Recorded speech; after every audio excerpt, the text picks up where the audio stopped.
RiverTree is currently. All we're trying to do is lay a good foundation for what is to come. So there's a lot today that you're not going to hear us talk about, and that's okay. It's to come. In fact, the very next step in this process, on the last 2 Sundays of February, will be that I will lay out for you the rest of this process. So there's a lot today that won't be covered. Don't worry about that. Allow this to be the stepping stone into the rest of that process. If you did not get it, and you want to see our budget, the church's budget in more detail than we're going to go over today, they are available over on that table on the back, at the back of the worship area. They're green. Feel free to grab that.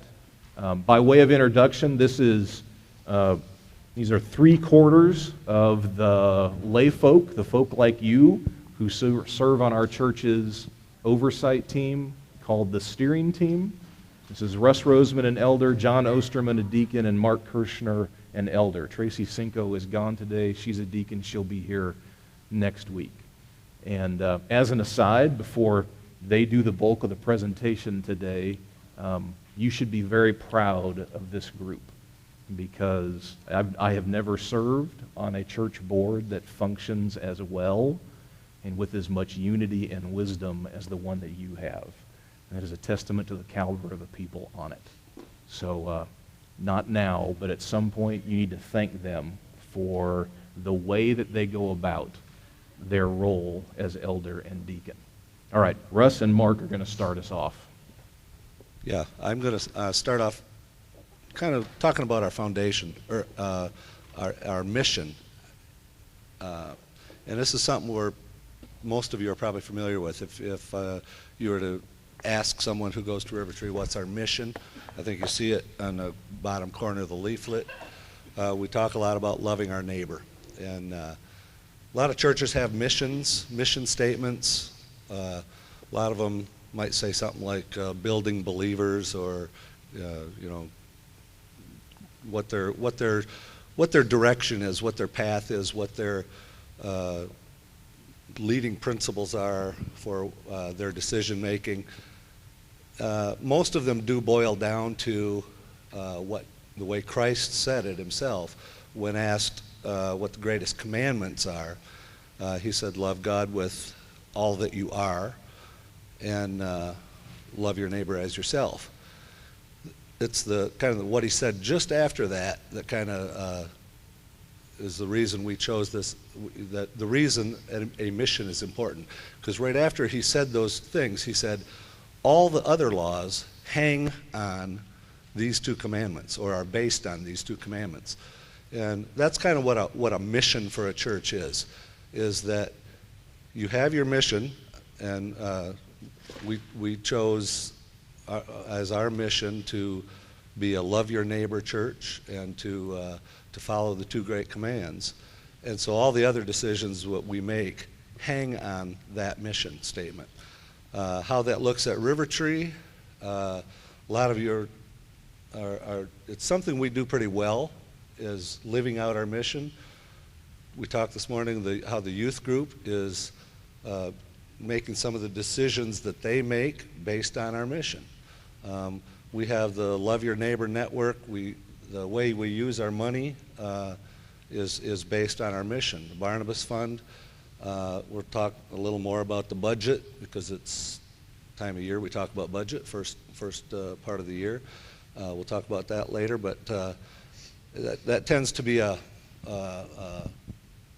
focal point in a lot of churches, is the financial aspects, because that's sort of one of our limiting factors from time to time. But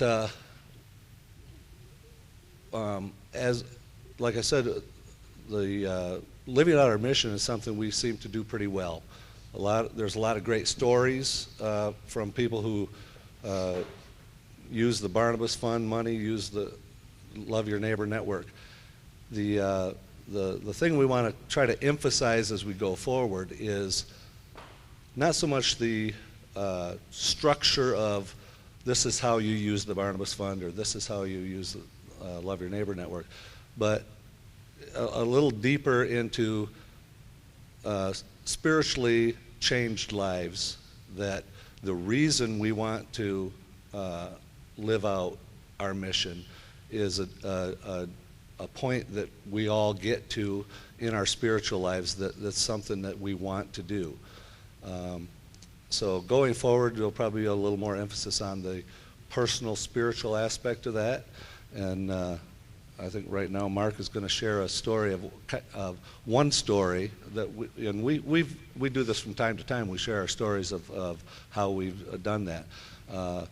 So this is just one more story about what that looks like. Okay, so I wrote this down so I wouldn't forget anything. RiverTree has partnered with Safe Haven, which is a home for abused women.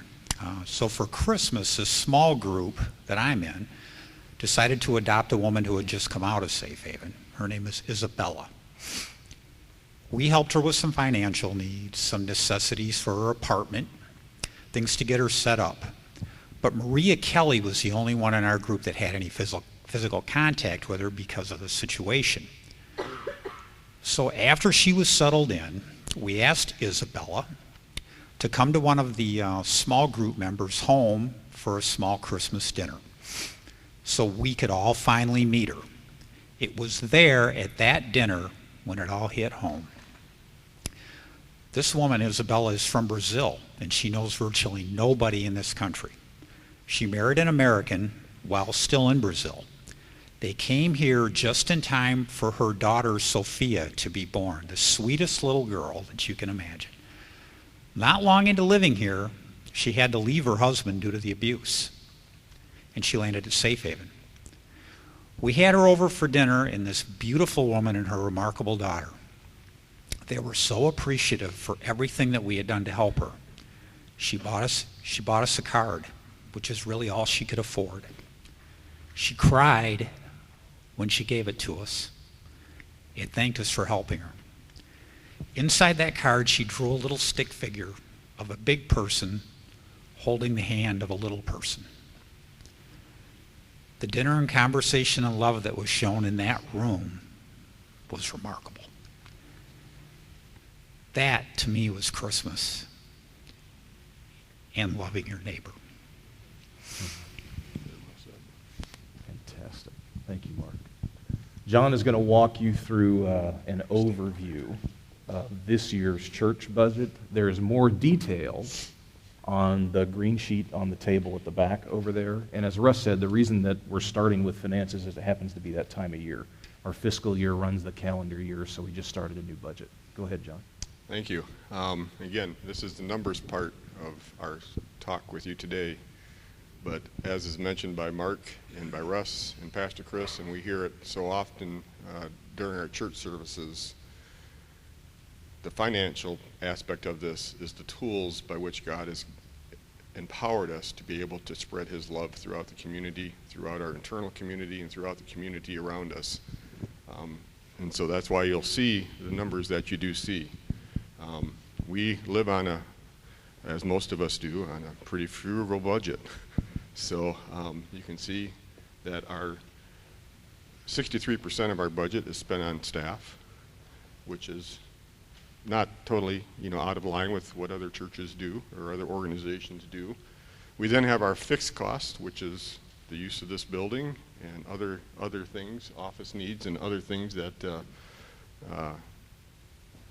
we have to pay on a monthly basis. You can see there we noted that the rent for this building is $22,000 a year. And that's why, as Pastor Chris has asked us to all think about how can we best utilize this to its fullest potential each and every Sunday.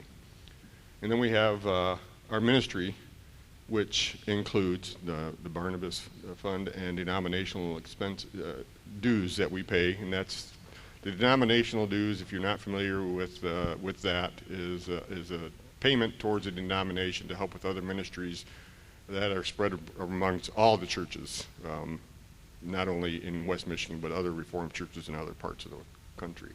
That also contributes to, like pastors' retirement funds and those types of things. So just for your benefit of knowing that. So you can see our total expenses for the year are $120,000, Oh, yeah. which breaks down. Oops, you can go to the next slide. Okay. That's fine. I'll get back to it eventually. Oh, There you go. There you go.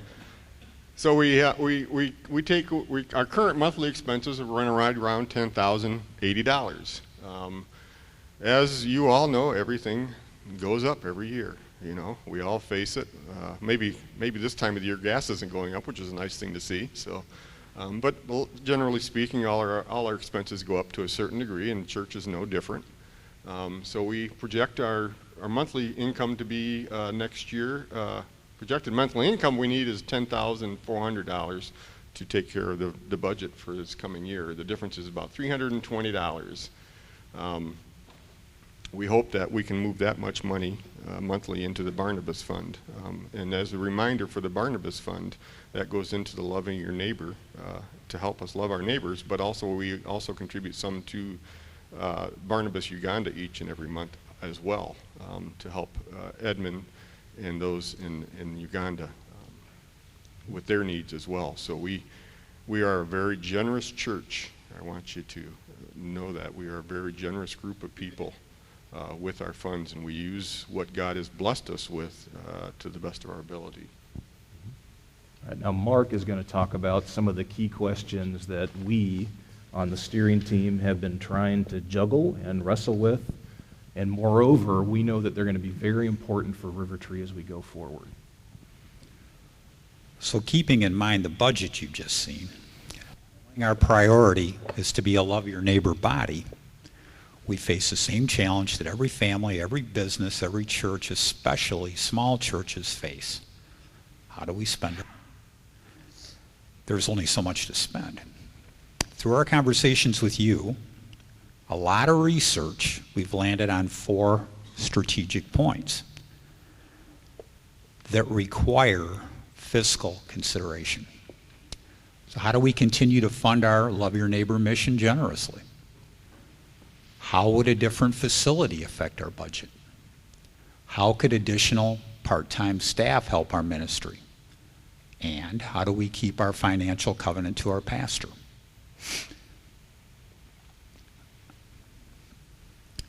Remembering we only have so much money to spend. Again, you see me reading this because I don't want to forget anything here. Our church has been through a remarkable transition over the past few years. Even after all the changes, we continue to mold our body, our family, as the place that puts priority on God's first 2 commandments. So in order to continue this journey, this molding of our future, we ask that you prayerfully consider these 4 key areas as they relate to RiverTree, to the future of RiverTree. Any and all these key points can help RiverTree thrive. It's a matter of leaning into God's help to guide us towards our answers.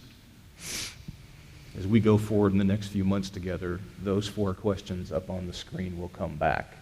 We don't have the answer to how to prioritize those or how much money to spend on each, or even if each in the list is of great importance at the moment. What we know is those are the right questions to be asking about the church budget, not just today, but for RiverTree's future.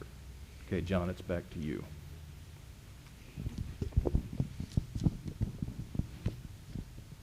So as you look over the 2016 budget, do we have that? Sure, I'll go back. Yeah, sorry. Probably be easier. If my remote cooperates. Yeah, it'd be easier to There you go. look at it.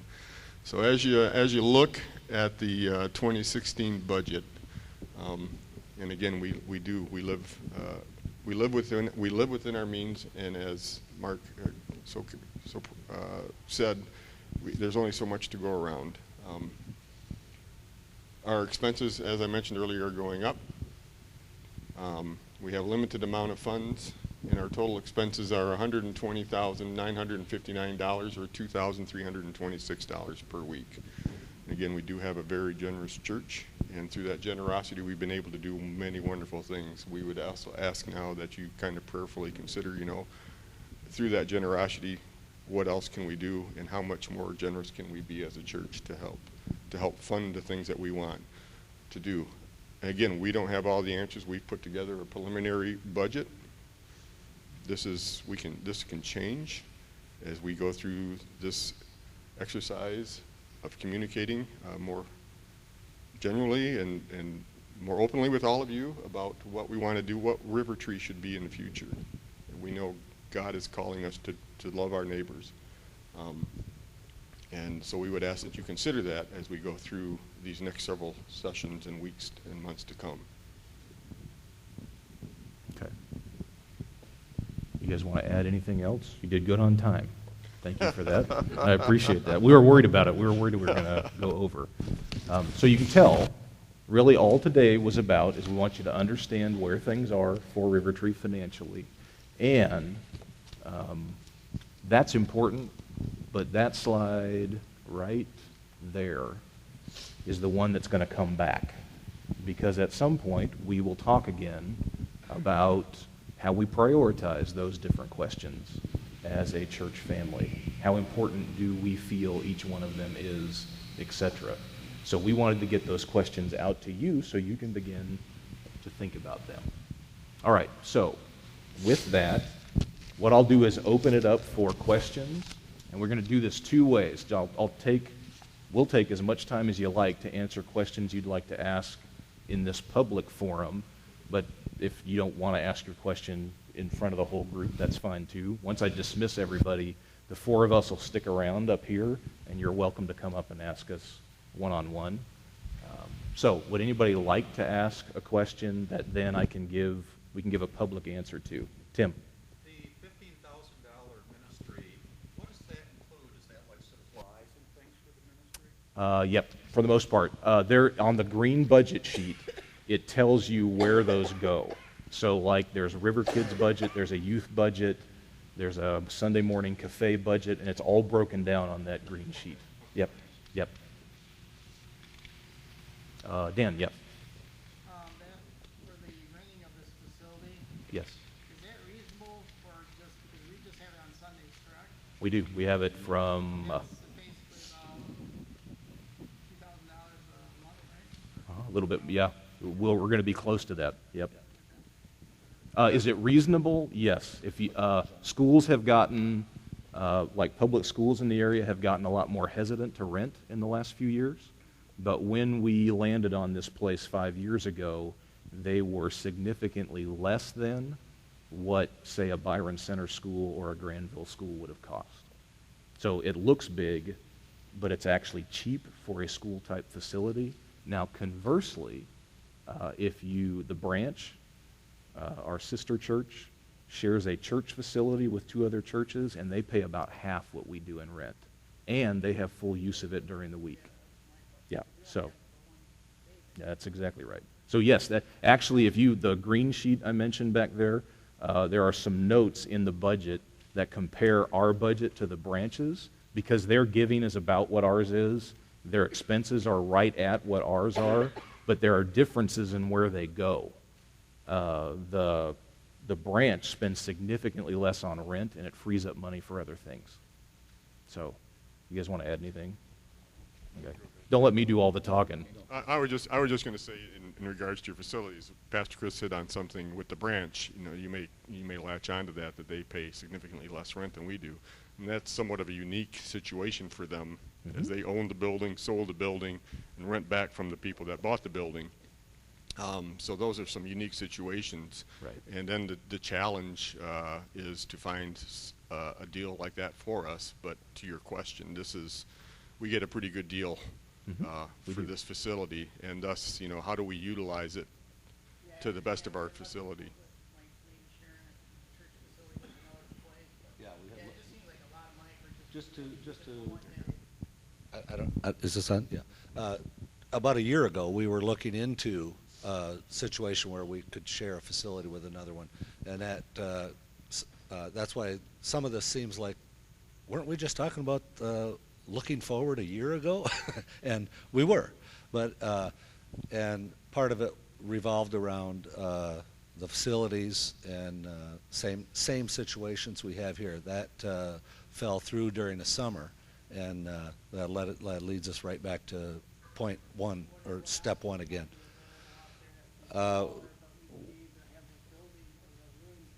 Yeah, that's the trade-off. What's that? The team.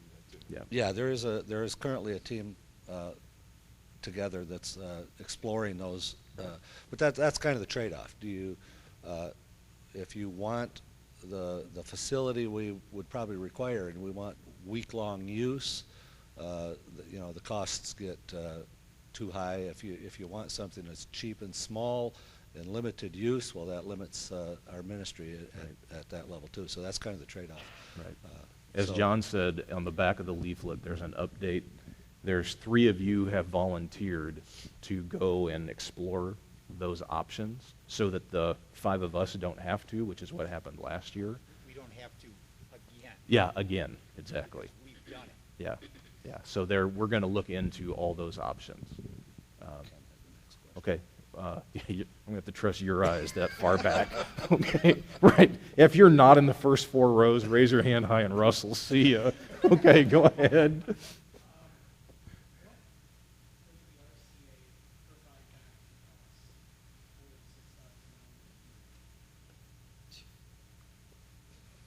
We're not going to beat up on our denomination. That's not. I'll take that. No, I mean, that's not. Ken did not mean his question that way. I'll take that one Yeah, for you. yeah, because That's actually, fine. John has a good answer for this. The RCA does provide.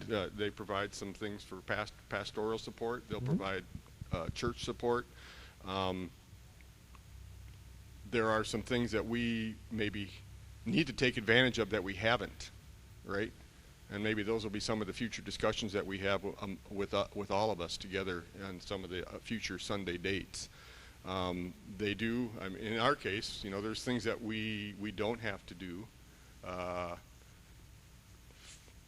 that we don't lean on the RCA for, that we do ourselves, just because we are who we are, and we try to do things a little bit differently. But there is support that they do provide. Again, the retirement is one of those things. Mainly pastoral care. So yeah, I think there's something that we need to look at to take greater advantage of the things that we do already pay for, that are out there to help us as a church, and maybe we haven't taken full advantage of. Well, and John's right, and so if Russ is our poor elder who has to go to district meetings or classis meetings all the time. Okay, whenever in our denomination, the dues are called assessments. Whenever assessments come up, nobody likes it. Okay, because you look at the number and you go, my gosh, we have a $121,000 budget, and 6 of it we're spending on denominational dues. Well, everyone feels the same way.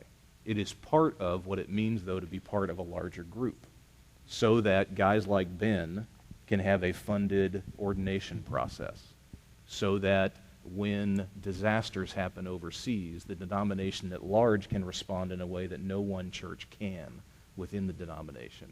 So actually, I know it looks like a lot of money, but it funds a lot of things that we may not get a lot from, but that are very neighborly and very outreach focused.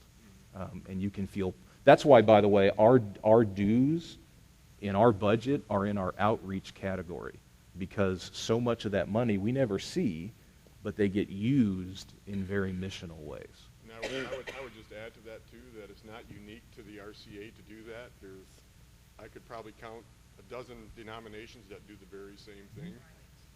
Yeah, if you're in a Lutheran church or a Presbyterian church or a Methodist church or Episcopal church, they're going to call them different things, but everybody pays dues. Yep.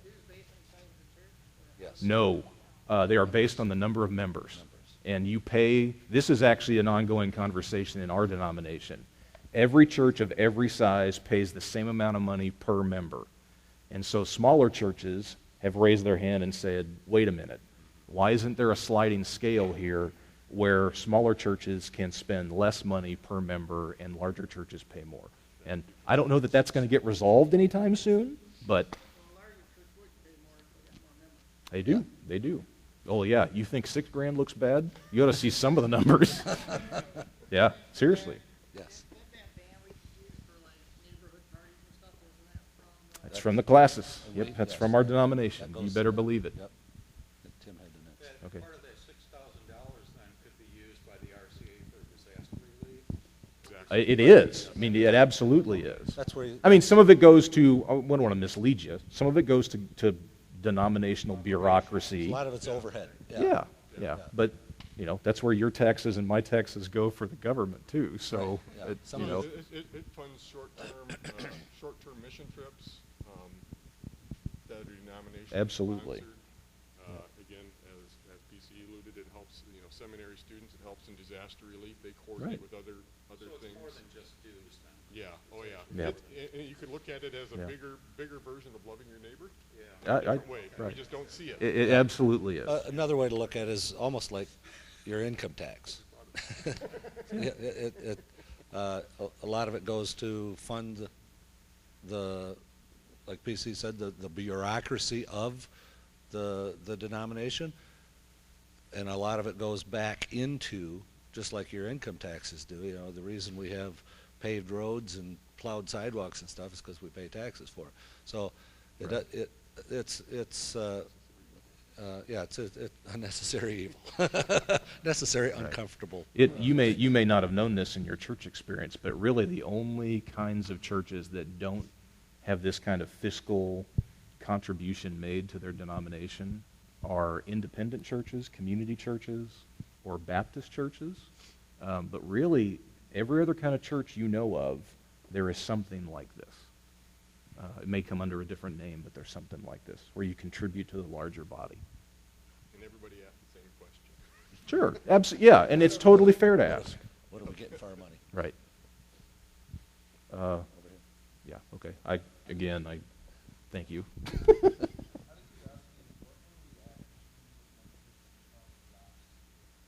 About the same? Yeah. Yep, pretty close. Yeah, the last 2015 and now early 2016, we've been running about the same. Mhm. Yeah, 2392 was our Uh-huh. last year. Ron, didn't you have your hand up? You know, in churches I've been in the past, Mhm. sometimes they'll have like a fund drive, like just once or twice a year, just kind of philosophy for collection. Uh-huh. You know, and I think they find that people would probably do it a little bit more. It could maybe be a way to raise your thing, or in like the Barnabas Fund, Love Your Neighbor. Mhm. Instead of having like every other month a special collection, I think, you know, especially after you told stories of how it's been used, Mhm. you might find that you get a little more to build that up and take so much out of the collection. Sure, that's Right. great. Yeah, thank you, Ron. I know a lot of churches. That's how for comparison, that's how the branch does it. Yeah, that's normally done as a catch-up strategy if we're behind. Yeah, what we've been blessed with is stability for some time, and we haven't run shortages, which is pretty common in churches of this size, and is that churches run in the black for several months and then they'll have a fundraiser to catch up. We haven't had to do that, and it's sort of been a deliberate decision not to try to do that, because we haven't had to, and we just like the giving to be out of a person's own spiritual decision to if you know. So when the one slide that was up there, you know, consider what you might want to do to give more or whatever. That's up to every individual, and it's fortunately not something that we've been behind. It's just that the more we can take in, the more is available for use for the Barnabas Fund, and also those questions. If we're looking to do something different,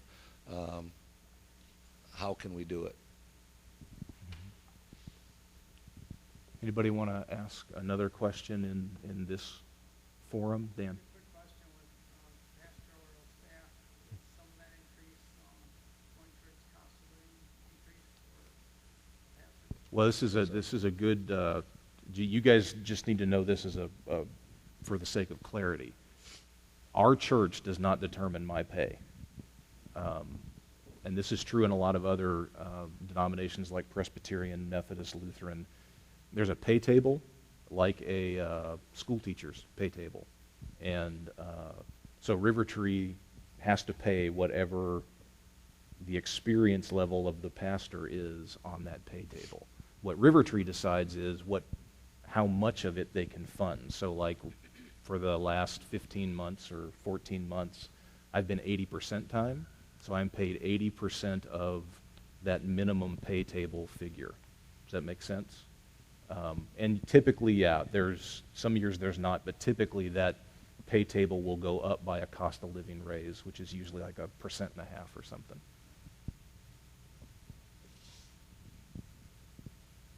Anybody else? Brian.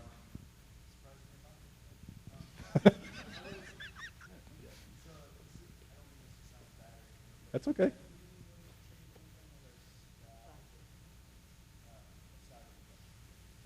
Say that again. Oh, it's been. We're going to take the money that we were spending on Ben, and we're talking about how best to use that. I would imagine it's going to get reassigned somehow. We haven't landed quite yet on how. So like we need to talk to the music people, and we'll make an informed decision about that. If you have an opinion about it, I mean, you don't have to tell it. You don't have to say it now, but you're welcome to let us know. We're going to bring Led Zeppelin in. Right. We need a drum. I'll take that game. So yes, that money will be reassigned to answer your question most generally. Okay. Anybody else? Okay. One more thing for the sake of clarity. Blaine, will you stick your hand up?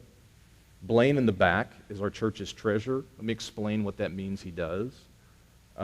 He is our primary point of contact with our church's bookkeeping company, who keeps all the church. Nobody in-house keeps our church's books or payroll.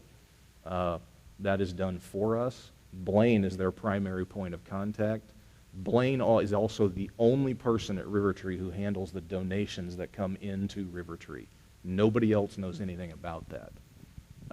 What I tend to do, and what this group tends to do, is we work with the bookkeeping company on our expenses. So we monitor like what the expenses are and how the budget is and things like that. Blaine is the income side of things.